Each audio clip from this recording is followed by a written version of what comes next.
అరుణాచల శివ. అందరికీ నమస్కారం అండి.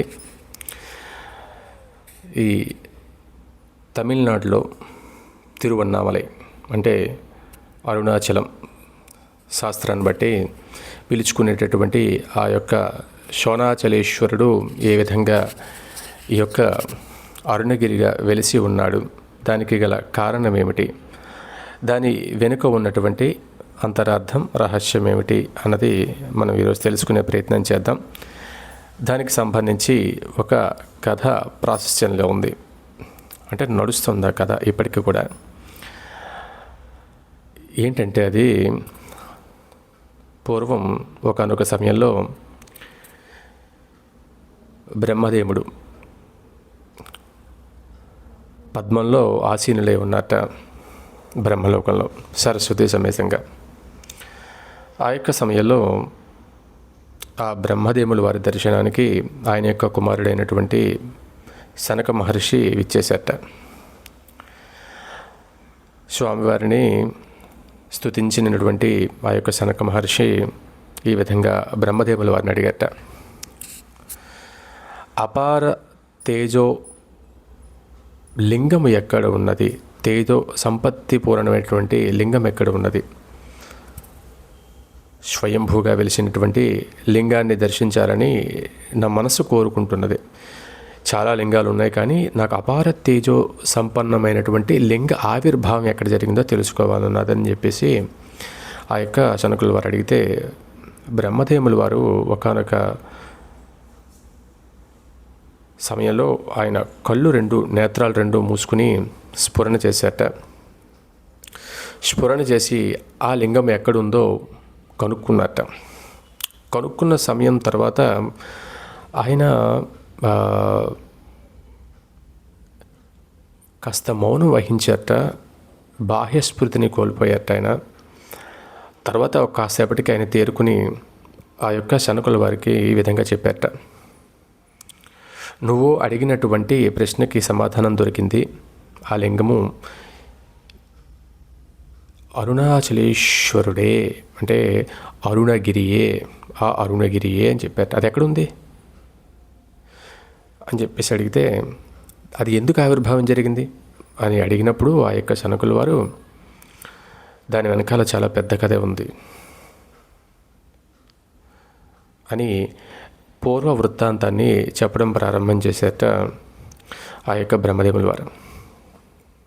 అదేంటంటే స్వయంగా ఆయన యొక్క కథనే చెప్పారట బ్రహ్మదేవుల వారు. ఒకనొక సమయంలో ప్రళయకాలం ముగిసిన తరువాత ఆ యొక్క సదాశివుడు తన యొక్క సంకల్పం చేత బ్రహ్మదేవుడైనటువంటి నన్ను, అలాగే మహావిష్ణువుని ఉద్భవించేలా చేశారట. ఇద్దరు, అంటే నేను, విష్ణుమూర్తి ఇద్దరూ ఉద్భవించిన తర్వాత ఒకరినొకరు నేను గొప్ప అంటే నేను గొప్ప అనుకున్నామని.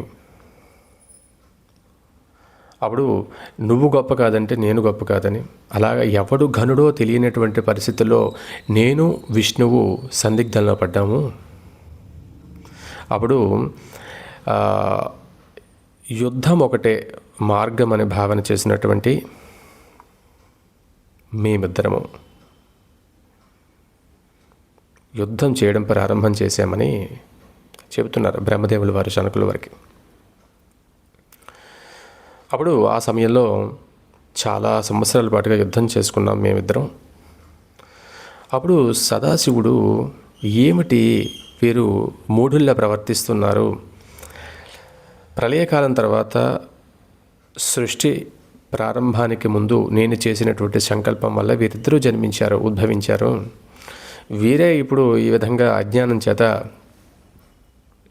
పరస్పరం యుద్ధం ఆడుకుంటే దాని పర్యవసానం చాలా భయంకరంగా ఉంటుందని భావన చేసినటువంటి ఆ యొక్క సదాశివుడు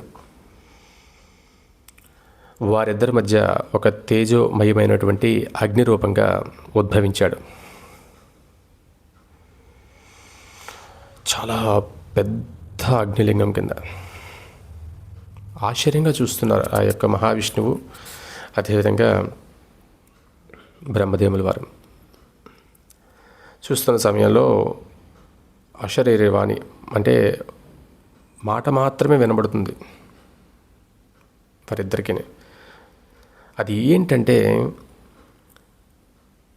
మీరిద్దరూ ఎవరు ఘనుడంటే ఎవరు ఘనుడు, నేను ఘనుడిని అంటే నేను ఘనుడిని అని పరస్పరంగా అభేద భావంతో ఇద్దరు ఉన్నారు. కాబట్టి మీలో ఎవరు ఘనుడో ఎవరు గొప్పవారో ఆ యొక్క సదాశివుడే నిర్ణయిస్తాడు. అది ఎలాగా అంటే మీ ఎదురుగా ఉన్నటువంటి ఈ అగ్నిస్తంభం యొక్క ఆది అంతం ఎవరైతే కనుక్కుంటారో వారే ఘనుడు అంటారు అని చెబుతారు ఆ శరీరవాణి రూపంలో ఉన్నటువంటి ఆయన.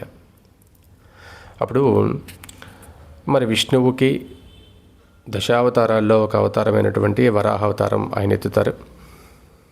ఎత్తి ఆ యొక్క పాదస్థానం ఎక్కడైతే ఉన్నదో ఆ యొక్క అగ్ని పర్వతానికి, ఆ తేజోమయమైనటువంటి ఆ అగ్ని యొక్క పర్వతానికి ప్రారంభం భూమికి ఎక్కడుందో తెలుసుకుందామని చెప్పేసి తన వాడి అయినటువంటి కొమ్ములతో భూమిని చీల్చుకుంటూ భూమి లోపలికి వెళ్తారట ఆ యొక్క మహావిష్ణువు. అలాగే తన యొక్క వాహనమైనటువంటి హంస పైన ఆ యొక్క బ్రహ్మదేవుడి యొక్క వాహనమైనటువంటి హంసకి చాలా బలమైనటువంటి రెక్కలు ఉంటాయి. దాంతో స్వామి యొక్క అంతాన్ని ఎక్కడుందో కనుక్కుందామని చెప్పేసి రెక్కలతోటి, ఆ యొక్క బలమైన రెక్కలతోటి ఆ హంస మీదకి ఎగురుతుంటే కూర్చుని వెతకడం ప్రారంభం చేసేట. కొన్ని కోట్ల సంవత్సరాలు గడిచేట. అప్పటికి కూడా ఆ యొక్క మహావిష్ణువు దొరుస్తూనే ఉన్నట్ట. ప్రారంభం ఎక్కడుందో, ఎక్కడ చాలా దుర్లభం కదా కనుక్కోవడం. కనుక్కోగలను అన్న అజ్ఞానంతో ఆయన పని మొదలుపెట్టారు. కానీ అది అలా జరుగుతూనే ఉన్నది తప్ప దాని యొక్క ప్రారంభ స్థానం మాత్రం ఆ విష్ణువు కనుక్కోలేకపోయారు. చివరికి అలసిపోయారు. కొన్ని కోట్ల సంవత్సరాల పాటులుగా వెతికినా సరే. అప్పుడు అలసిపోయినటువంటి ఆ యొక్క విష్ణువుకి ఒక విషయం స్ఫురణకు వచ్చింది. ఎంత అజ్ఞానంతో ఉన్నాను నేను, ఎంత అజ్ఞానిలా ఆలోచించాను నేను. ఆ యొక్క సదాశివుడి యొక్క ఆదిమధ్యాంతరహితుడైనటువంటి ఆ యొక్క సదాశివుడి యొక్క భూమిక స్థానం ఎక్కడుందో తెలుసుకోవడం దుర్లభమని తెలిసి ఉండి కూడా నేను ఎందుకు ఇలా చేశాను. పశ్చాత్తాపడ్డారు స్వామి మహావిష్ణువు. ఆ సదాశివుడికి ప్రార్థన చేసిన తప్పును మన్నించమన్నారు. క్షమించాడు తండ్రి. సరే, ఎన్నో కోట్ల సంవత్సరాల పాటుగా జరిగినటువంటి ఆ యొక్క ప్రయాణం భూమికి చాలా దూరంలోకి వెళ్ళింది. తిరిగి మహావిష్ణువు పశ్చాత్తాపడడంతో తన యొక్క అజ్ఞానం ఏంటో తెలుసుకోవడంతో తిరిగి మళ్ళీ భూస్థానానికి, అంటే భూమి ఎక్కడైతే ఉందో ప్రారంభ స్థానానికి అక్కడ తీసుకొచ్చాట ఆ యొక్క సదాశివుడు. అదేవిధంగా బ్రహ్మదేవుల వారు ఇంకా ప్రయత్నం చేస్తున్నారట.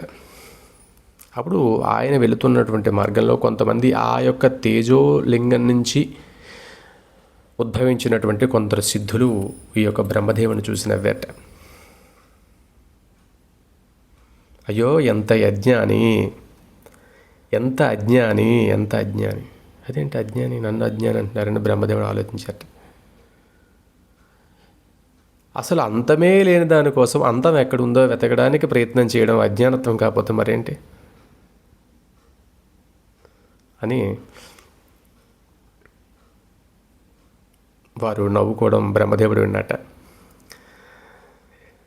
విన్నా సరే ప్రయాణం మొదలుపెట్టాడు. ఆయన వెళ్తున్నాడు ఇంకా పైకి. ఇంకా అలసి వేసారిపోయి ఆయన కూడా మహావిష్ణువులాగే చేసినటువంటి తప్పును తెలుసుకున్నట్ట.